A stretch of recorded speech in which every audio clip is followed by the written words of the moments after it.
Hi, welcome to another episode of Coffee and HEMA with me, JB McKeever.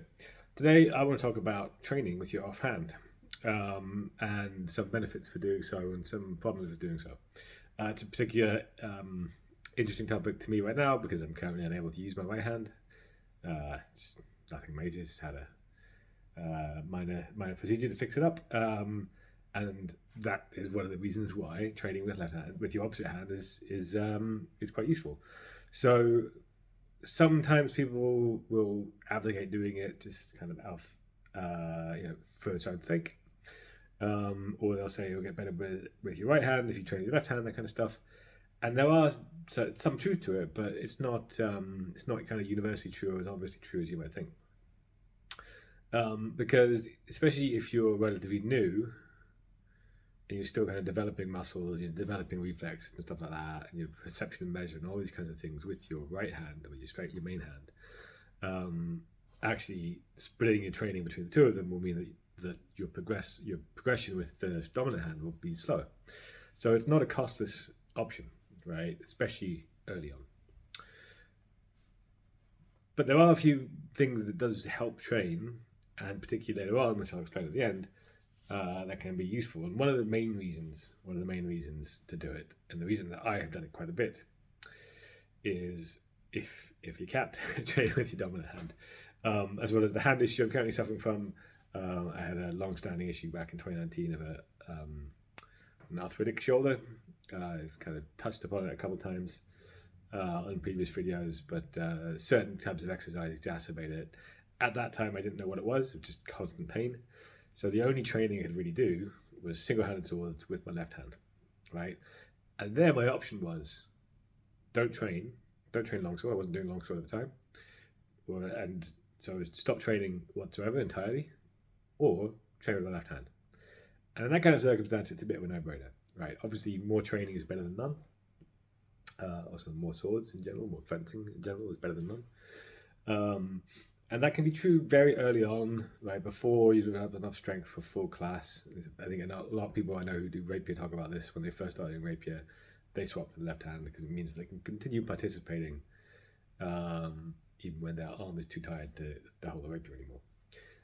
But as I say, right, early on is probably the worst time to do this because you're slowing down your progression to being able to work for that whole hour and a half with your right hand, and especially when you're first to learn defense, then you don't want to do that split because it's shortening your progression. But once you are more or less competent and able to use your dominant hand, there are still some and let's say it's fine. There's no injuries. There's no reason why you can't. Yeah. There are still some benefits from training with the offhand that are worth keeping in mind. And there's really two in particular that come from it. And the first is it is one of the best ways of learning how to fence against somebody who is the opposite hand to you. If you had a club where you had 50% left-handers and 50% right-handers, maybe this wouldn't be that important. But most clubs, I think it's about 10% of the world is left-handed, maybe 15, right? But it's certainly a very small minority. So you don't necessarily get that many options for fencing left-handers. Now, left-handers get plenty of opportunities for fencing right-handers. And that means that there's this kind of left-hand advantage because they're used to doing that, to fencing somebody who's opposite hand to them. Particularly with single-handed weapons or paired weapons, the tactics of fencing somebody who's the opposite hand to you differ significantly, right? Like what works, how you can bind a sword, how you can approach safely, what kind of attacks work and don't, how you're going to catch up the sword, all this kind of stuff really fundamentally changes, particularly with, like, less so with longsword, to be fair, but particularly with, say, single rapier or rapier and dagger or anything like that, it really fundamentally changes it. So by being competent with both hands, you're able to start thinking about, actually, well, what are the tactics that work in this kind of mismatched situation? Which then, in theory, when you fence a left-hander, you should be able to transfer back to your dominant side. You know what I mean. You should be able to then transfer back tactically to fencing with your dominant hand. Or, you could confuse the left-hander by fencing left-handed as well. Bear in mind that most left-handers are used to fencing right-handers, but they have the opposite problem when they fence left-handers as well. And many left-handed fencers complain about this. they too become used to fencing right-handers, and that's when they fence left-handed. Now they're fencing match styles, and they're not used to that either. So you can, in sparring especially, and maybe you want to do this in tournaments if you're really that good. You can confuse your opponent by switching the hand, and in ways that don't necessarily make you worse, or make you relatively worse. I'm definitely worse with my left hand than my right hand, but the amount worse I am is normally offset by the fact that my opponent is worse at fencing left-hander when I switch. And then the third reason is if you want to do two swords at once. Two swords, dual wielding, whatever you want to call it. I prefer two swords. Dual wielding is too much the D&D version of it. Is immensely fun. It has a bit of a bad rap, mostly because the way it is done in every media you've ever seen, whether that's D&D, whether that's computer games, whether that's TV, is wrong and abysmal. Pretty much all of those mediums talk about using two weapons, but it shows you just using it to attack more.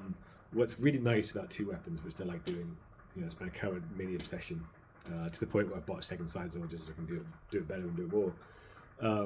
But what's really nice about two weapons, if you do it well, is that you can pivot which hand is the attack and which hand is defending, in a dime. When you're doing matched weapons like rapier and dagger, sword and buckler, rapier and cloak, your non-dominant hand is largely defensive with minor attacking capabilities, and your dominant hand is mostly attacking with minor defensive capabilities, or at least less. It's more attack focused than defense focused.